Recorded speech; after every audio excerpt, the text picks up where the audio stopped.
구독과 좋아요로 다산의 기운을 매일 가장 먼저 받아보세요. 당신은 언제 가장 후회스러운 말을 내뱉었는가? 아마도 화가 치밀어 오르던 그 순간이었을 것이다. 가장 완벽한 논리로 상대를 굴복시킨 날, 왜 당신의 밤은 그토록 뒤척이며 길었는가? 오랜 친구가 당신의 말을 자르며, 그건 내가 몰라서 그래 하고 끼어들 때, 동네 모임에서 누군가 당신을 은근히 무시하는 눈빛을 보낼 때, 그때마다 당신은 참았거나 혹은 참지 못했다. 참으면 속이 썩고 말하면 관계가 썩는다. 이 딜레마 앞에서 우리는 늘 패배자가 되어왔다. 하지만 세상에는 다른 길이 있다.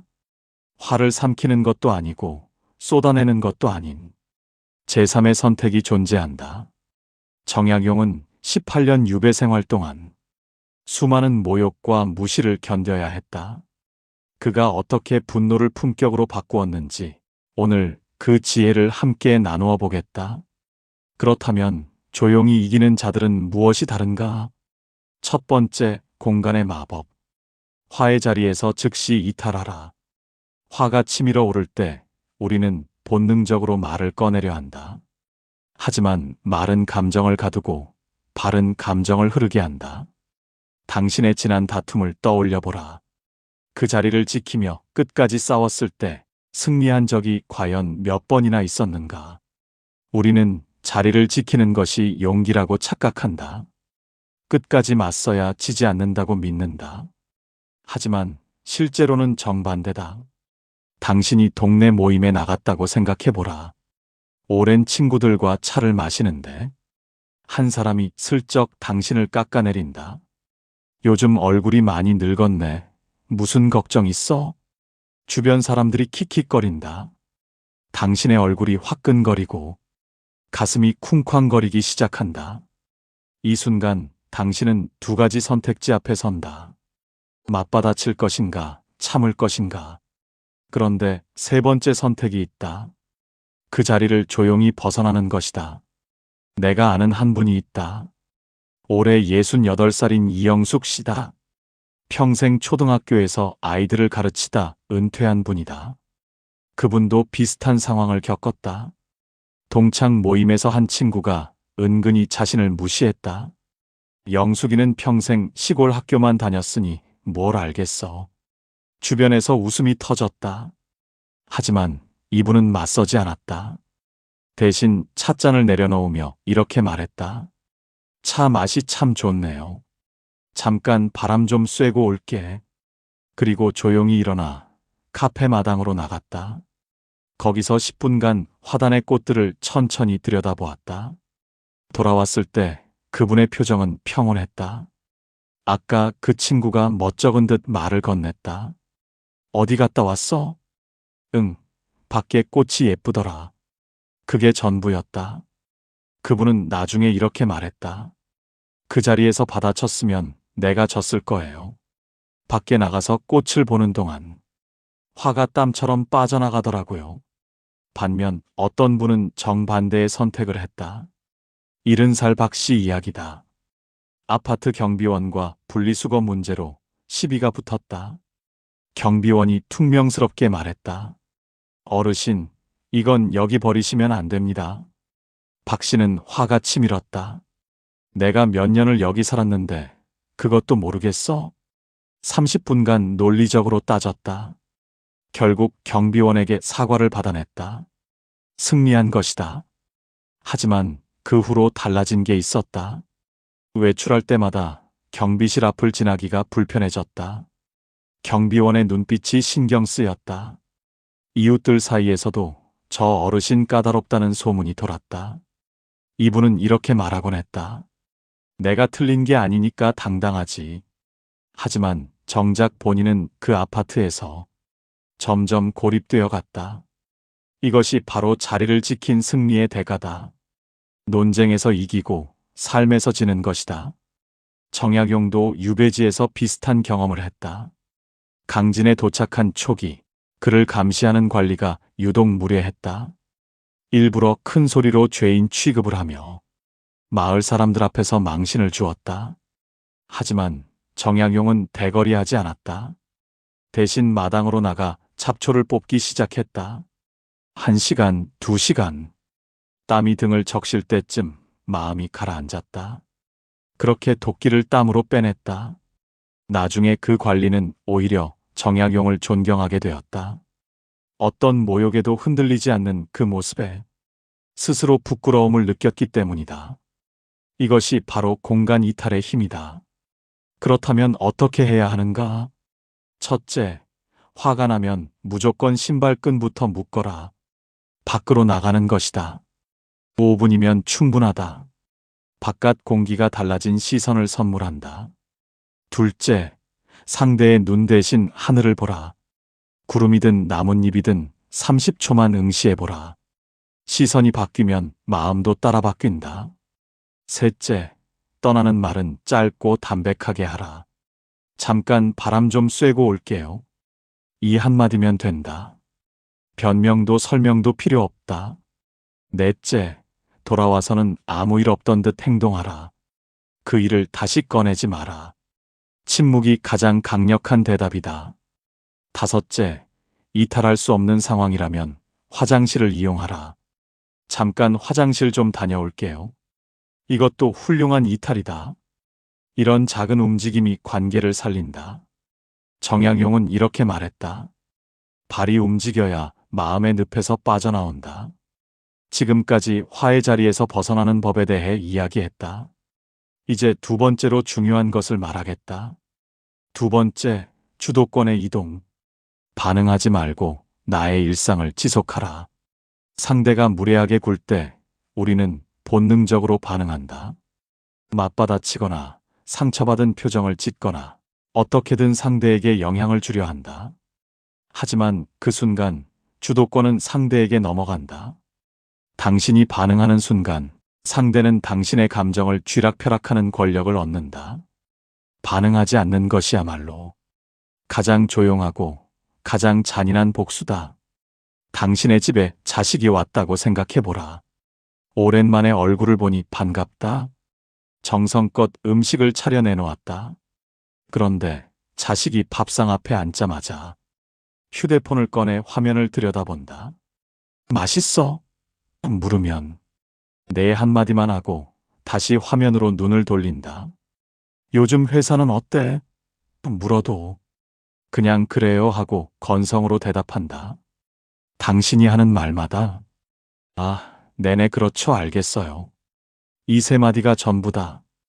이런 상황에서 대부분은 두 가지 반응을 보인다.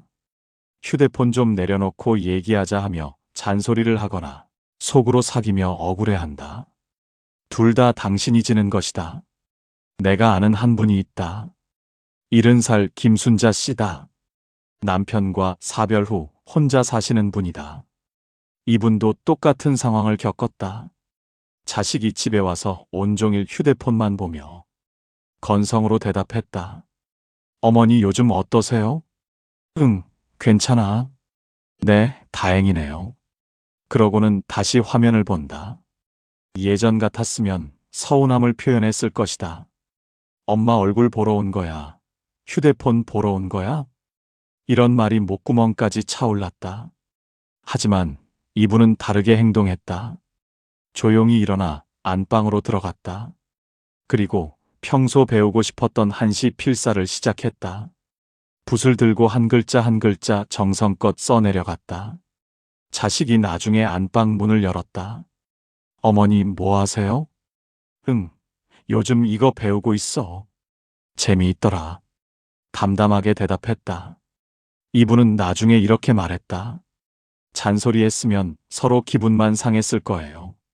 그냥 내 할 일 하니까 오히려 마음이 편하더라고요. 그리고 신기하게 자식이 먼저 미안해 하더라고요. 반면 어떤 분은 정반대의 선택을 했다. 65살 최 씨 이야기다. 오랜 친구들과 동창회 자리에서 한 친구가 자꾸 말을 끊었다. 최 씨가 손주 이야기를 하는데 그래서 우리 손주는 말이야 하며 끼어들었다. 최 씨는 참다 터졌다. 야, 내 말 안 끝났어. 좀 끝까지 들어. 테이블이 조용해졌다. 친구는 멋쩍게 웃으며 알았어 했지만 분위기는 이미 싸늘해졌다. 그날 이후 달라진 게 있었다. 다음 동창회 단체 카톡에서 최 씨에게 오는 답장이 눈에 띄게 줄었다. 모임 날짜를 정할 때도 최 씨 의견은 슬쩍 무시됐다. 이분은 이렇게 말하곤 했다. 내가 틀린 말 했어? 걔가 먼저 버릇없이 굴었잖아. 맞는 말이다. 하지만 그 오름이 무슨 소용인가. 결국 동창 모임에서 점점 소외되어 갔다. 이것이 바로 반응의 함정이다. 상대의 무례함에 맞서는 순간 당신의 품격까지 같이 끌려내려간다. 정약용은 아들들에게 보낸 편지에서 이렇게 당부했다. 비굴하게 인정을 구하지 말고 내 스스로의 향기를 가꾸어라. 남에게 인정받으려 애쓰지 말라는 뜻이다. 상대가 알아주든 말든 나의 가치를 내가 지키면 된다는 것이다. 그렇다면 어떻게 해야 하는가? 첫째, 상대가 무례할수록 당신의 계획을 지켜라. 오늘 책 한 장 읽기로 했으면 읽어라. 산책하기로 했으면 산책하라. 상대 때문에 당신의 일상을 흔들리게 두지 마라. 둘째, 3초간 숨을 들이마시며 되뇌어라. 이 상황의 주인은 나다. 이 한 문장이 당신을 지켜준다. 셋째, 서운함을 표현하고 싶을 때 멈춰라. 그 자리에서 바로 말하면 잔소리가 된다. 표현은 나중에 차분해진 후에 해도 늦지 않다. 넷째, 당신만의 피난처를 만들어라. 안방이든 베란다든 동네 공원이든 그곳에서 당신만의 시간을 보내라. 다섯째, 상대의 태도와 상관없이 당신의 루틴을 지켜라. 아침 운동, 저녁 독서, 주말 산책. 이것이 당신의 중심을 잡아준다. 이런 작은 선택들이 당신의 품격을 지킨다. 정약용은 이렇게 말했다. 향기나는 나무는 벌레를 탓하지 않는다.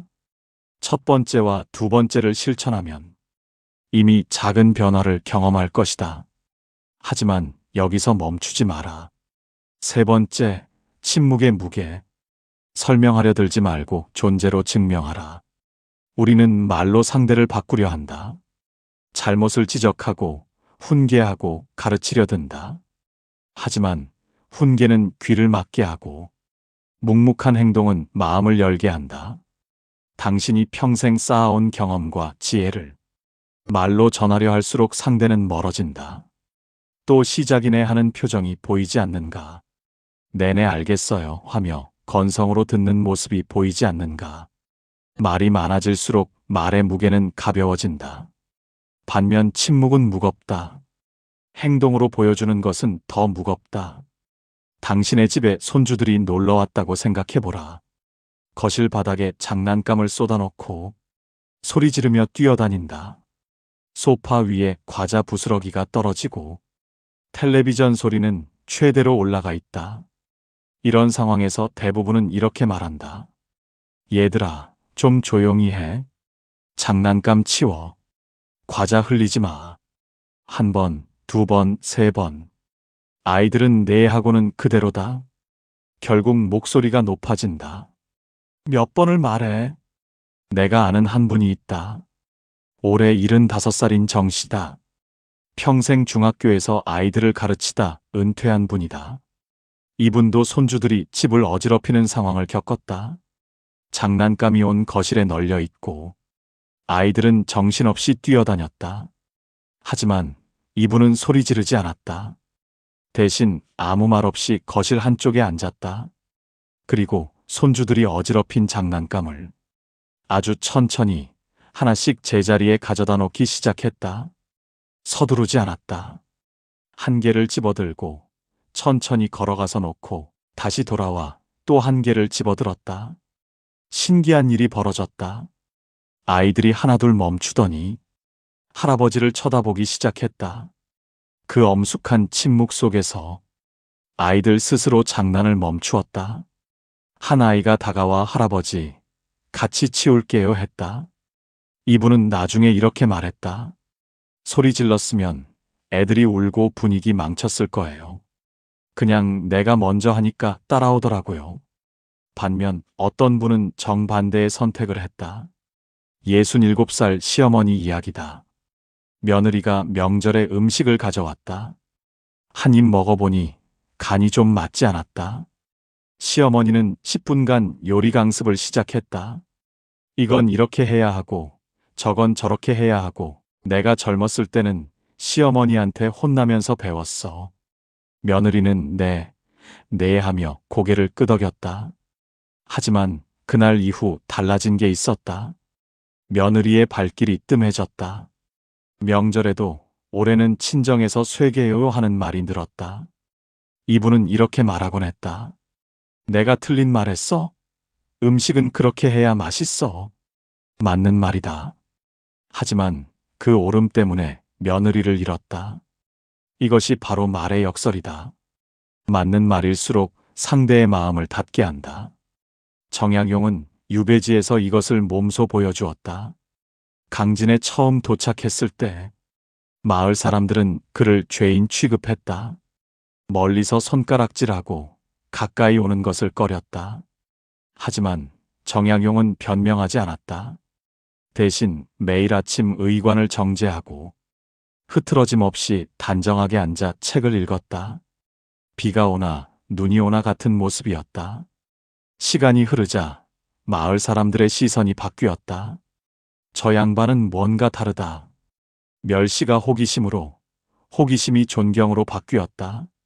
말 한마디 하지 않고 존재만으로 증명한 것이다. 그렇다면 어떻게 해야 하는가? 첫째, 지적하고 싶은 게 10가지라면 한 가지만 말하라. 그것도 가장 중요한 것만. 나머지 9개는 삼켜라.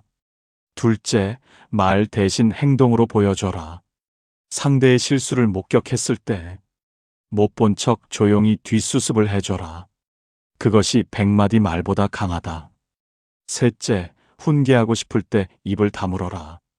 대신 당신이 먼저 모범을 보여라.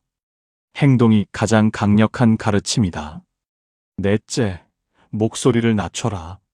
같은 말도 낮은 목소리로 하면 무게가 달라진다. 소리 지르는 순간 말의 품격이 떨어진다. 다섯째, 기다려라. 상대가 스스로 깨달을 시간을 줘라. 당신이 말하지 않아도 결국 알게 된다. 이런 침묵이 당신의 존재를 높인다. 정약용은 이렇게 말했다. 깊은 물은 소리 없이 흐른다. 여기까지 들으며 아마도 공감하셨을 것이다. 당신도 비슷한 경험을 해보셨을 테니까. 이제 네 번째 이야기를 해보겠다. 네 번째, 자기 존엄. 상대를 낮추지 않고 나를 높이는 법. 누군가 당신을 무시하거나 비난할 때 우리는 본능적으로 상대를 끌어내리려 한다. 너는 뭘 알아? 너나 잘해. 이런 말로 상대를 깎아내리면 잠깐은 속이 시원할지 모른다. 하지만 상대를 끌어내릴 때 당신도 함께 내려간다. 진흙탕 싸움에서는 이기는 사람이 없다. 둘 다 진흙투성이가 될 뿐이다. 진짜 승리는 다르다. 상대를 끌어내리는 게 아니라 나를 높이는 것이다. 비난보다 높은 차원의 행동으로 응수할 때 사람은 비로소 감복한다. 당신이 사는 아파트 골목을 생각해보라. 누군가 당신 집 앞에 자꾸 쓰레기를 버린다. 한 번, 두 번, 세 번. 분명히 옆집 사람인 것 같다. 이런 상황에서 대부분은 두 가지 반응을 보인다. 직접 찾아가서 따지거나 관리사무소에 신고하거나 어느 쪽이든 갈등이 시작된다. 내가 아는 한 분이 있다.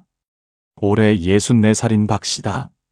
동네에서 작은 꽃집을 운영하시는 분이다. 이분도 똑같은 상황을 겪었다. 집 앞에 자꾸 쓰레기가 버려져 있었다. 음식물 쓰레기 봉투가 찢어진 채로 누가 봐도 옆집 사람의 소행이었다. 처음에는 화가 치밀었다. 당장 찾아가서 따지고 싶었다. 하지만 이분은 다르게 생각했다. 싸워서 내가 얻는 게 뭐지? 이분은 전혀 다른 선택을 했다. 다음 날부터 아침마다 골목 전체를 쓸기 시작했다. 자기 집 앞만이 아니라 골목 끝까지. 일주일을 그렇게 했다.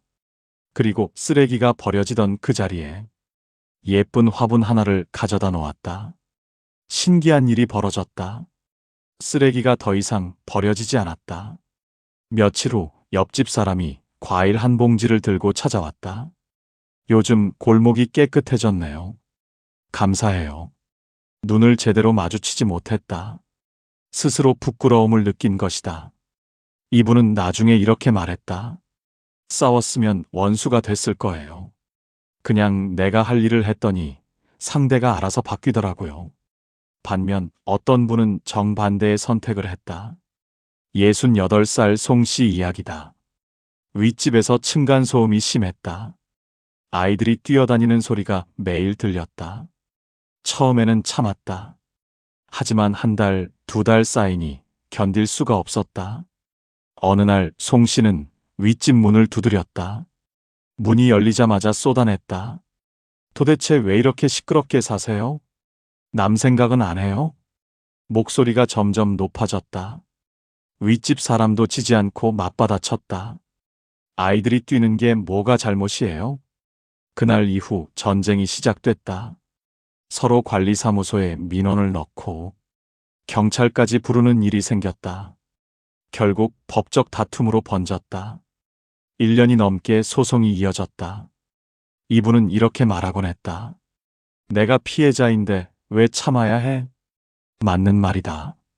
하지만 그 옳음을 증명하느라 1년간 잠을 설치고 스트레스에 시달렸다. 이것이 바로 끌어내리기의 대가다. 상대를 끌어내리려다 나까지 끌려내려간다. 정약용은 이것을 누구보다 잘 알았다. 그를 모함하여 유배 보낸 사람들이 있었다. 정적들은 그가 무너지기를 바랐다. 보통 사람이라면 복수심에 불탔을 것이다. 언젠가 돌아가면 반드시 갚아주겠다. 하지만 정약용은 복수 대신 다른 것을 택했다. 18년간 오직 저술에 몰두했다. 목민심서, 경세유표, 흠음신서 500권이 넘는 책을 썼다. 자신의 가치를 역사에 남긴 것이다. 그를 모함한 자들의 이름은 아무도 기억하지 못한다. 하지만 정약용의 이름은 200년이 지난 지금도 빛난다. 이것이 진짜 승리다. 그렇다면 어떻게 해야 하는가? 첫째, 누군가 당신을 비난한 날 자신을 더 정성껏 대접하라. 평소보다 좋은 음식으로 식탁을 차려라. 당신은 그럴 자격이 있다. 둘째, 화가 날수록 말을 단정하게 하라. 거친 표현을 완전히 제거하라. 당신 왜 그래요? 제가 궁금한 게 있어요로 바뀌면 상황이 완전히 달라진다. 셋째, 상대의 수준에 맞서지 마라. 상대가 소리 지르면 당신은 더 낮은 목소리로, 상대가 험한 말을 하면 당신은 더 고운 말로. 그것이 당신의 품격이다. 넷째, 보복 대신 나를 가꾸는데 에너지를 써라. 상대에게 쏟을 시간에 책을 읽고 산책을 하라. 그 시간이 당신을 높인다. 다섯째, 기억하라. 시간이 심판한다. 지금 당장은 억울해도 결국 진실은 드러난다. 당신이 할 일은 당신의 가치를 지키는 것뿐이다. 이런 선택이 당신을 높인다. 정약용은 이렇게 말했다. 진흙 속에서도 연꽃은 자신의 색을 잃지 않는다. 지금까지 4가지 이야기를 했다. 공간을 벗어나고, 일상을 지키고, 침묵으로 증명하고, 나를 높이는 법. 이제 5번째 이야기다. 5번째, 말의 시점. 감정의 찌꺼기가 사라진 뒤 입을 열라. 지금까지 말을 아끼라고 했다. 그렇다면 영원히 침묵해야 하는가? 아니다. 말해야 할 때는 반드시 말해야 한다. 다만 시점이 중요하다. 화가 끓어오를 때 하는 말과 가라앉은 뒤에 하는 말은 완전히 다르다. 같은 내용이라도 언제 말하느냐에 따라 관계가 살기도 하고 죽기도 한다. 당신이 동생과 돈 문제로 갈등이 생겼다고 생각해보라. 부모님 병원비를 나누는 문제로 의견이 엇갈렸다. 형이 더 내야지, 형이 더 받았잖아. 무슨 소리야? 똑같이 나눠야지. 목소리가 점점 높아진다. 이런 순간 터져나오는 말들이 있다. 너는 맨날 그 모양이야. 부모님한테 뭘 해드린 게 있어? 너 때문에 내가 얼마나 힘들었는지 알아? 이 말들은 사실일 수도 있다. 하지만 이 순간 내뱉으면 평생 지워지지 않는 상처가 된다. 형제 사이에 금이 가고 명절마다 어색한 공기가 흐른다. 내가 아는 한 분이 있다. 올해 70살인 한 씨다. 평생 건설 현장에서 일하다 은퇴한 분이다. 이분도 동생과 돈 문제로 크게 다툴 뻔했다. 아버지 병원비를 두고 의견이 갈렸다. 동생이 전화로 말했다. 형이 장남이니까 더 내야 하는 거 아니에요? 순간 화가 치밀었다. 내가 그동안 얼마나 챙겼는데. 이 말이 목구멍까지 올라왔다. 하지만 한 씨는 삼켰다. 그래, 알겠어. 생각 좀 해보고 연락할게. 전화를 끊었다. 그 후 3일간 산에 다녔다. 아침마다 동네 뒷산을 올랐다. 땀을 흘리며 걸으니 머리가 맑아졌다. 동생도 동생 나름대로 힘들겠구나. 내가 장남이라고 다 떠안을 필요는 없지만 동생 입장도 이해는 되네. 3일 후 한 씨는 전화를 걸었다. 그때는 내 마음이 요동쳐서 말을 아꼈어. 생각해보니 우리 반반씩 내고 부족하면 그때 다시 얘기하자. 동생이 잠시 침묵하더니 말했다. 형, 고마워요. 저도 그때 너무 급하게 말했어요. 한 씨는 나중에 이렇게 말했다. 그 자리에서 받아쳤으면 형제 사이 끝났을 거예요. 3일 참은 게 평생 관계를 살렸어요. 반면 어떤 분은 정반대의 선택을 했다. 66살 오 씨 이야기다. 오래된 친구와 작은 오해가 생겼다. 모임 날짜를 잘못 전달한 일이었다. 친구가 전화로 투덜댔다. 내가 날짜 잘못 알려줘서 혼자 바보 됐잖아. 오 씨는 억울했다. 내가 언제 잘못 알려줬어? 내가 잘못 들은 거지. 말이 오가다 목소리가 높아졌다. 오 씨가 쏘아붙였다. 너는 맨날 남 탓이야. 평생 그렇게 살아라. 전화가 뚝 끊겼다. 그날 밤 잠이 오지 않았다. 내가 왜 그렇게까지 말했을까? 다음 날 전화하려 했지만 자존심이 허락하지 않았다. 일주일이 지나고 한 달이 지났다. 먼저 연락하기가 점점 어려워졌다. 40년 우정이 그렇게 끝났다. 모임에서 만나도 서로 눈을 피한다. 날짜 하나 때문에 이렇게 됐네. 이분은 지금도 후회한다. 이것이 바로 시점의 차이다. 같은 감정이라도 언제 말하느냐에 따라 결과가 완전히 달라진다.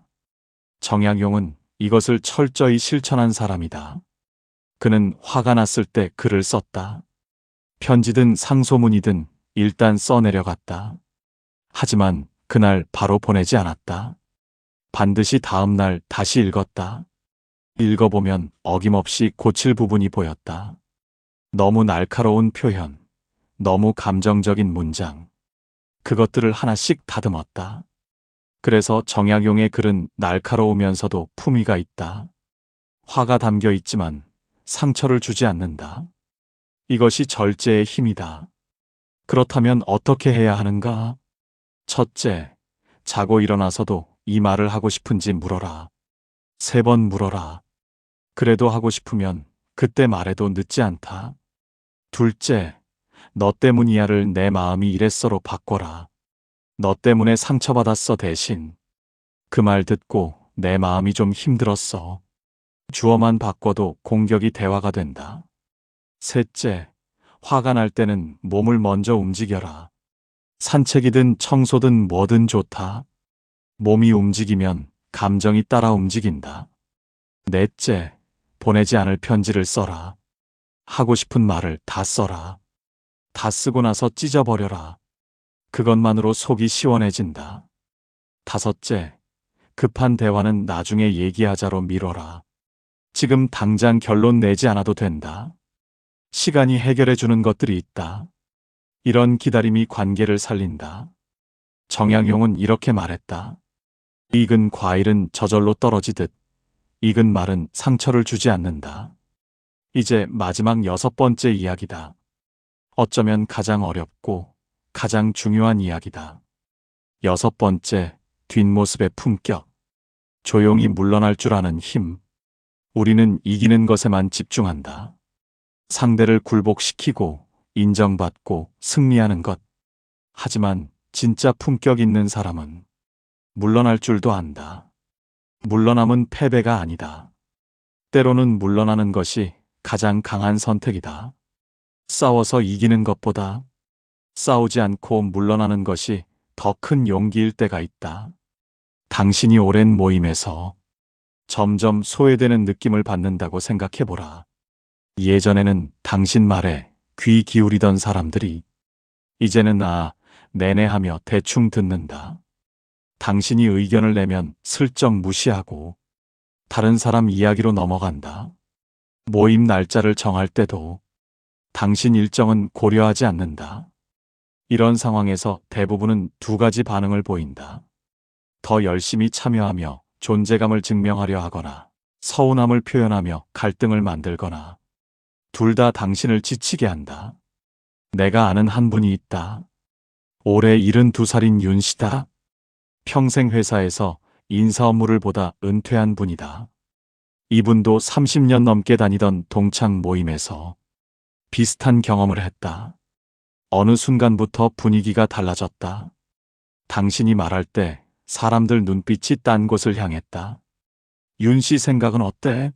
하고 물어보는 사람이 없어졌다.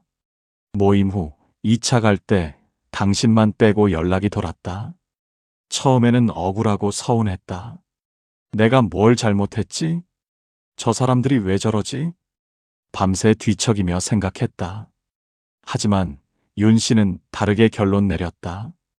더 이상 이 모임에 에너지를 쓸 필요가 없구나. 다음 모임에 불참 문자를 보냈다.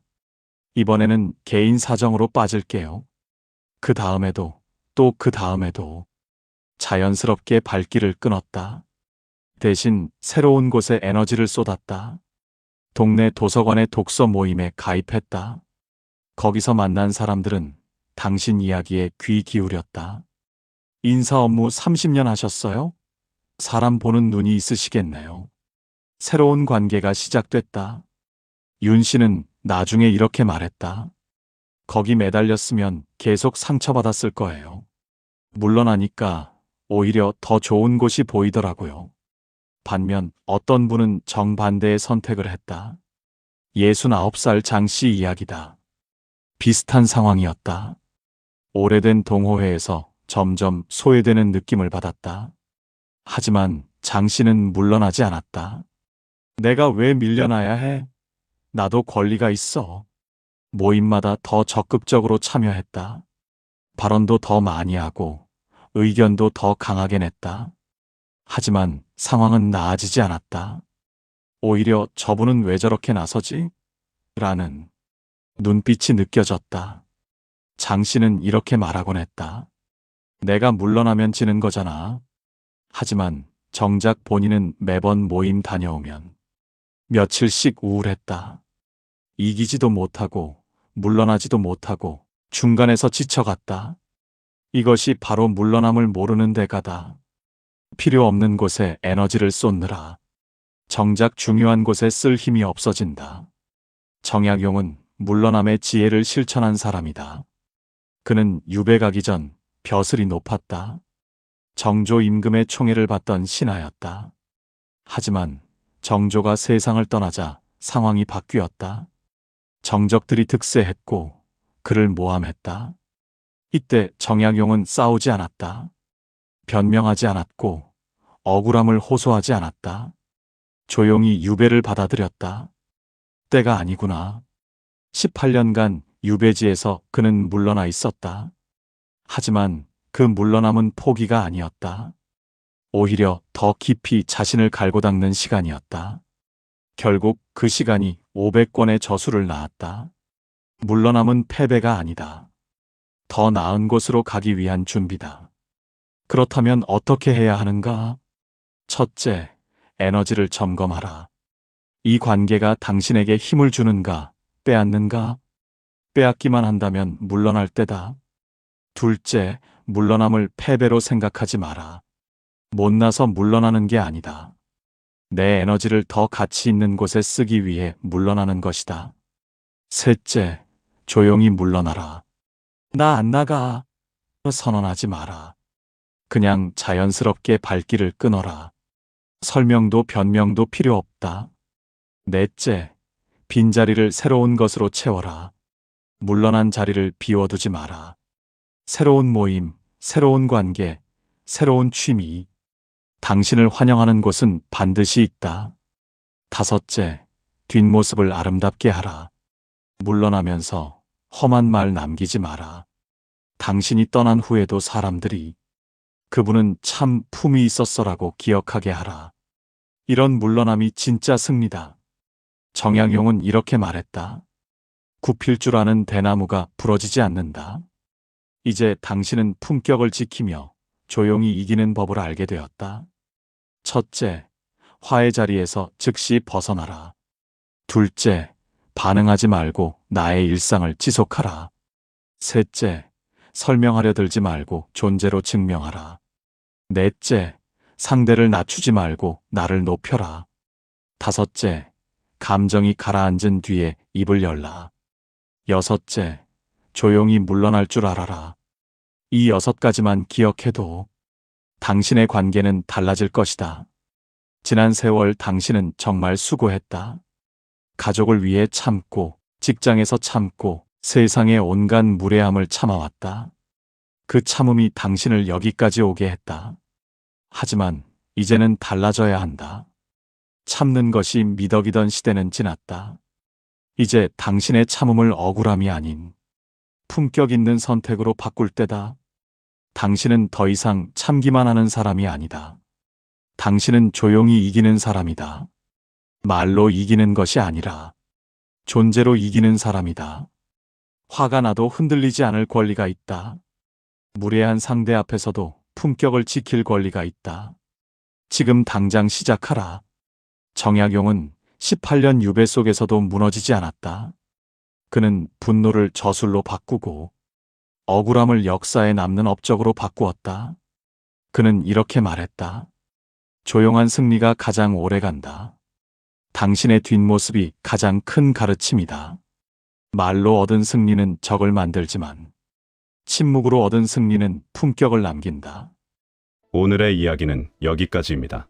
저희 정약용 인생 지침은 앞으로도 당신의 삶에 빛이 되는 소중한 한마디를 전해드리겠습니다. 구독과 좋아요로 마음을 나눠주시고 어느 지역에서 들으셨는지 댓글 남겨주시면 한 분 한 분 인사드리겠습니다. 끝까지 시청해 주신 여러분 진심으로 감사합니다.